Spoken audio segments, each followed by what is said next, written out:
Hello and welcome to the Otter Nation News. This is the first time we've done an Otter Nation News broadcast before. I'm your host Ian Miner, and this is my other host, Kaylee Malloy. Today is January 21st, and we will be talking about sports, how the first semester has been, the Otter Valley clubs, and the new principal. But for right now, we're going to be talking about the weather. So Kaylee, how's the weather outside? I don't know, I'm not standing outside. Kaylee, this is literally your job. Go see how it is outside. I'm not moving from this chair. It is nice and warm in here, and I'm not going out in the freezing cold. You're so embarrassing. The cameras are rolling. Fine, jeez. What are you doing? Looking up the weather. The forecast You're making us look stupid. Anyways, can we just continue on with the show? Yes, please. Okay then. Now we're going to be moving on to talking about how to be a good coworker. Anyways, let's move on to the sports with Elijah Tucker and Annie McInerney with the Otter Valley Sports. Yes, we will more specifically be talking about boys and girls basketball and how the season has been going overall. Take it away, Elijah and Andy. I'm Andy. I'm here with Elijah Tucker. With Hayden Bernhardt. With Marissa Connors, Joanna Ray, Alice Keith. yo, nickname Ack, you know the deal.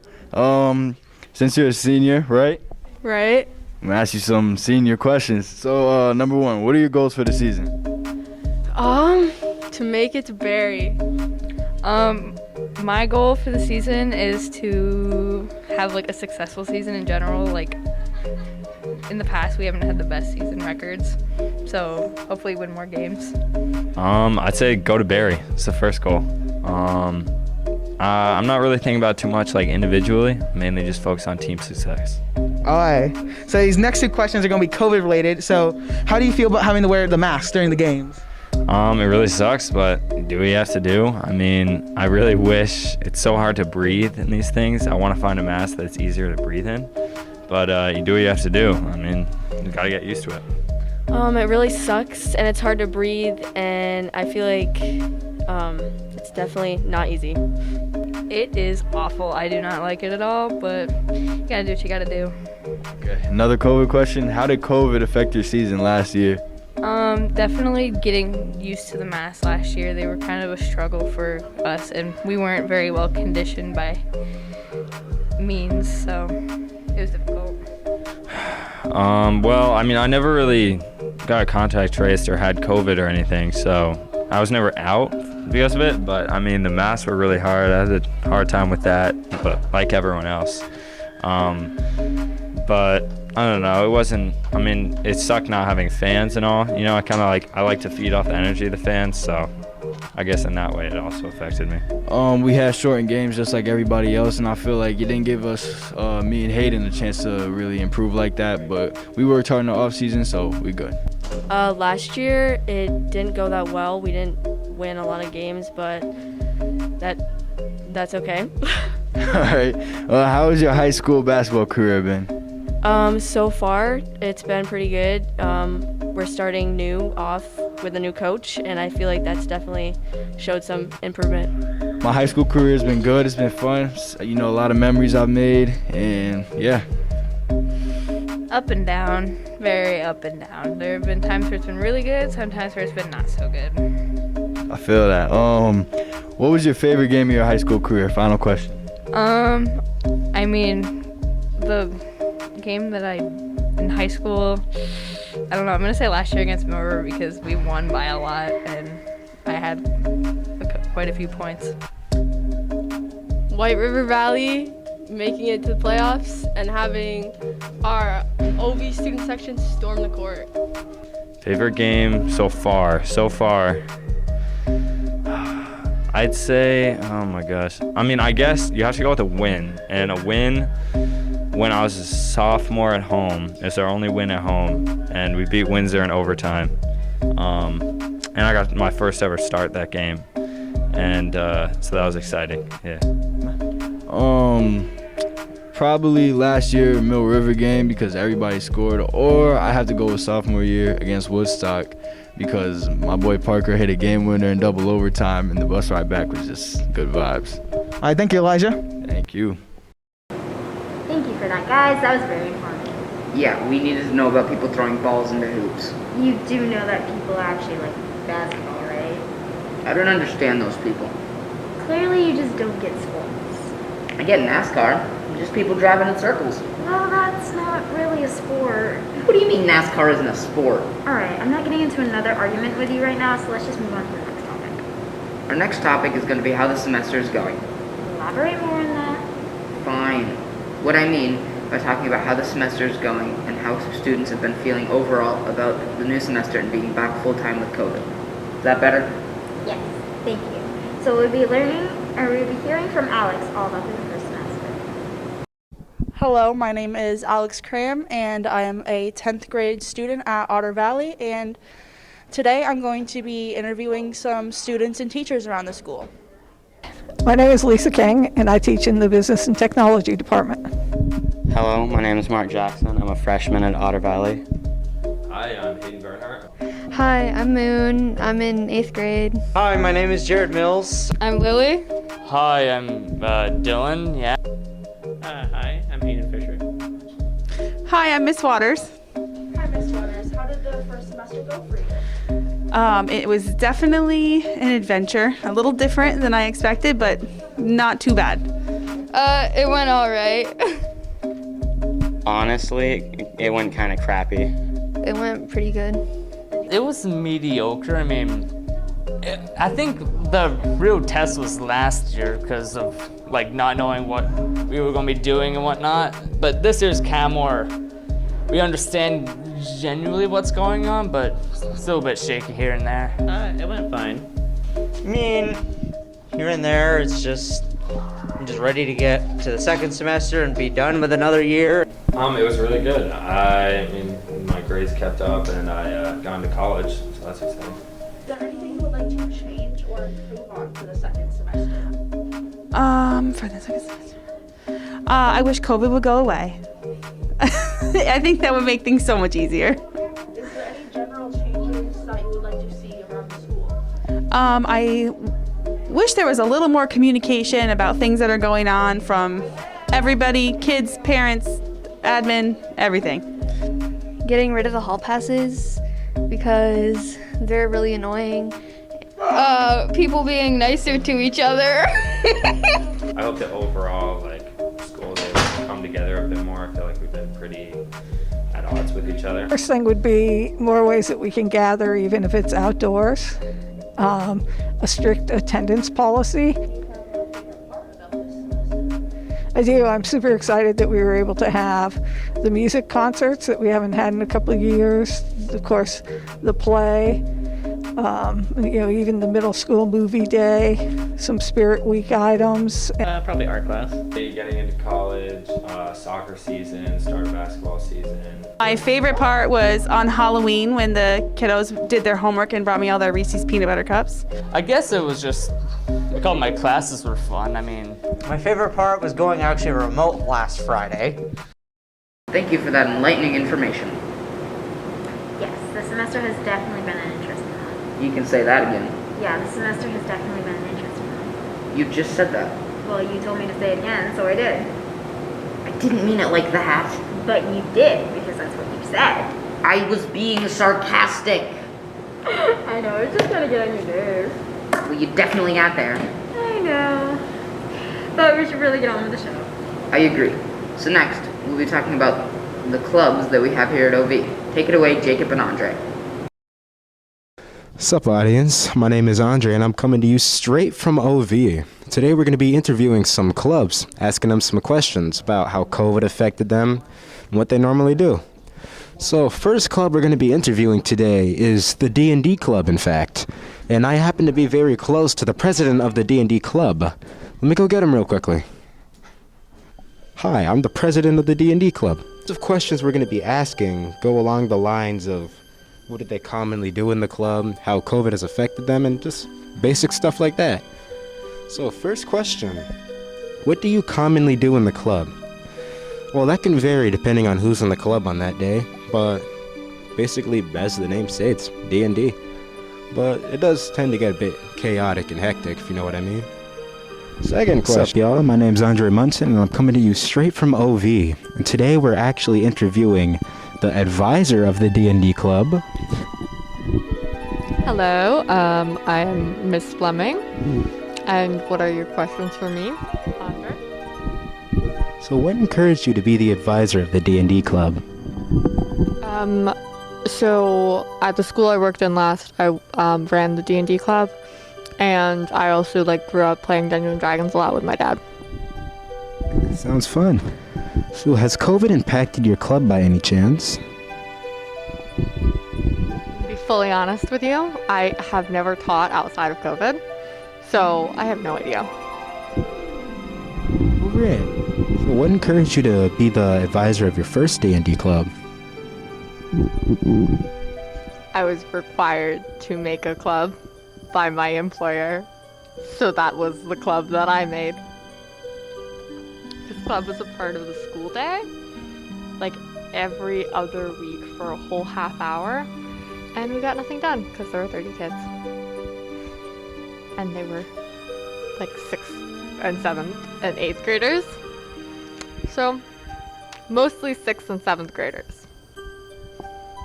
It was interesting. Do you guys have any major events come up during your club this year? Do you have any major events planned?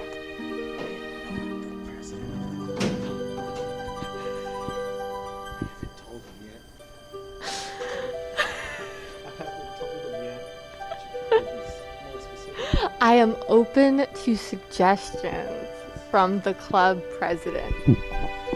Okay, he sounds like a totally awesome dude. Absolutely amazing person. Ooh, thank you for interviewing with us today. No problem. Thank you, Andre. Y'all, my name's Andre Munson, and I'm coming to you straight from OV. Today we're in the library, and we're going to be interviewing a special member from the D&D club. As you can probably see behind me, this kid's name is Zachary Gilmore. Hey, Zach, how you doing? Hi, I'm a big fan. So you're a member of the D&D club? That's right. So what do you guys normally do in the D&D club? We play really fun, silly games. Oh, okay. Library, again, interviewing another member from a different club. Linnea Faulkner. What part are you club of? The debate team. What do you guys do on a normal day? Usually we're forming it right now, so we're basically just getting a good idea of what the club's gonna consist of. Has the coronavirus impacted your club at all? Probably, yes. We probably would have been able to have a bit more people if there wasn't so many restrictions around it. What made you want to join the debate club? I was kind of like a founder of it, and just because OV has a history of debate team, we were actually really good and champions of it, so we wanted to kind of see if we can get back on that and make a name for ourselves again. What's up, audience? My name is Andre Munson, and today I'm coming to you straight from OV. We're going to be interviewing another member from a different club this time. Hi, my name is Jasmine Rivera. So what club are you part of, Jasmine? I'm part of Otter Valley Alliance. What normal activities do you guys do in your club? We have conversations about racism, homophobia, and sexism, and what we can do to kind of fight that ongoing battle. Has the coronavirus impacted your club at all? We started after coronavirus, so I don't really know what it would have been like before. But I mean, we kind of just sit around in a circle, eat snacks, and currently we're working on a slideshow to show the middle school. So I wouldn't really say it's impacted us that much now. Do you have any major events coming up? The slideshow we are planning to show to the middle school because there have been a lot of problems within the middle school mainly, and we kind of just want to address that. What convinced you to join this club? Well, Shequin, she had an idea, and I'm very active when it comes to speaking out about it. So she kind of brought it to me, and she was like, "Hey, this is an idea I have," and I was like, "That sounds amazing." So I kind of just told people about it, and then Shequin made it happen. I'm hoping that we'll be able to inspire other schools, and I want a lot more people because I think it's really important to get everybody in on our conversations. And being interviewed for kind of local newspapers, I think that would be great. Rad. Hey, how you guys doing? It's JD up here in the planning room. Hey, how's it going? So you're in charge of a school podcast, right? Yeah, we do the broadcast club here at OV, and we have the Otterly podcast. It's a monthly podcast about everything Otter Valley, and so we record it and edit it after school in the library, and we've been doing it. Well, this is the second school year now. Has the coronavirus infected your club activities at all? It has. We don't have as many folks involved as we would like, because of COVID. You have to, we all can't work as a group. It has to be sort of individualized, and so that's kind of tough sometimes. And the other thing that the COVID made it tough for was, being able to do interviews like this one that we wanted to do for the podcast, just because of the 6-foot social distancing and things like that. Who all works on the podcast with you guys? Jaylee McJarrett is really the driving force behind the podcast, and then Jacob Posner has been a part of what we're doing. Jacob's done a lot of editing for us, and then we have David Bedard, who's in 7th grade, who's just come on board, and he's kind of our idea guy. So he comes up with the topics for the podcast and things like that, and we're always looking for more people that are interested. Do you think the podcast brings people together? I think so. I think it's kind of a common goal for the club, and I think that it also brings some awareness, lets folks know what's going on around school. I think it's a great thing. Where do you think the podcasting will be in the next few years? Well, right now, if you look at the industry, because I was in radio for several years, and if you look at the industry, podcasting and video podcasting, as a matter of fact, is starting to take off. So I think it's going to be around. I think it's going to be as commonplace as the radio at some point. Sounds awesome. Thanks for coming on the show today. Oh, yeah, thanks for having me. And like I said, if anybody's interested, all you got to do is shoot me an email, and we'll get you involved in the club. I think what you guys are doing right here is great. Thank you for that, Jacob and Andre. I thought the Cubs were a baseball team. Yes, very good, Kaylee, but we're talking about clubs, not the Cubs. Oh, that makes so much more sense now. There you go. Well, now we're going to be moving on talking about our new upcoming principal. Our new principal will be Michael Ruppel, and what we have done here is we emailed him some questions, and he's kindly responded back to us. Alright, so since he can't be here with us right now, how about you pretend to be Mr. Ruppel and I pretend to be you giving the answers? Yeah, okay. Why did you choose Otter Valley? What are you doing? Why are you saying it in a deep voice? I'm being you. How about you just be you and I'll be Mr. Ruppel? Fine. Way to take the fun out of everything. So, why did you choose Otter Valley? I'm always interested in working in communities with socioeconomic diversity and a clear sense of community identity. In schools where teachers are committed to creating great experiences for all students. When I visited OV, all those things were present. I talked with lots of students who wanted to make OV a more inclusive place, and staff who were working hard to improve their practices in support of their students. What do you plan to aid the school with? I think it's hard for me to say exactly what areas I'll be working on at OV. My first task will be spending lots of time looking at school data and listening to people in the community, including students, staff, and community members, to hear what their goals are for themselves and for the school are. Then, we'll work together to craft a plan for school improvement that helps us meet our goals. What I am certain about is that the plan will be centered in creating inclusive classrooms and engaging rigorous learning experiences for all students. Where have you worked before? I've worked at Springfield High School in Vermont for the last 8 years. 3 as an assistant principal and math teacher and instructional coach. Prior to that, I worked as a math teacher at Central High School in Providence, Rhode Island. Why did you choose to be a principal? That's a good question. School leadership is a really challenging field to work in. I think that's why I like it. The job feels like one big puzzle sometimes, and I like solving puzzles. Is there anything personal you would like to share with us? When I'm not at work, I like to cook, run, and spend time outdoors. One of my goals this spring is to run my next half marathon. Is there anything else you would like to add? I've been amazed by the warmth of the school staff, community members, and students from my interview day all the way through today. I can tell that Mr. Avery and his team have built a powerful community at OB, and I'm excited to continue that work. Wow, he seems like such a great guy. I can't wait for him to be our next principal. Yeah, how exciting. Kaylee, we're doing the outro. Anyways, we would like to thank you all for watching the very first Otter Nation News. Again, I would like to mention how this broadcast is all student-driven. Yes, we worked many weeks on this, and we hope that you continue to keep watching the Otter Nation News. Yes, the next broadcast will be in June by another amazing group of students. This is Otter Nation News signing off.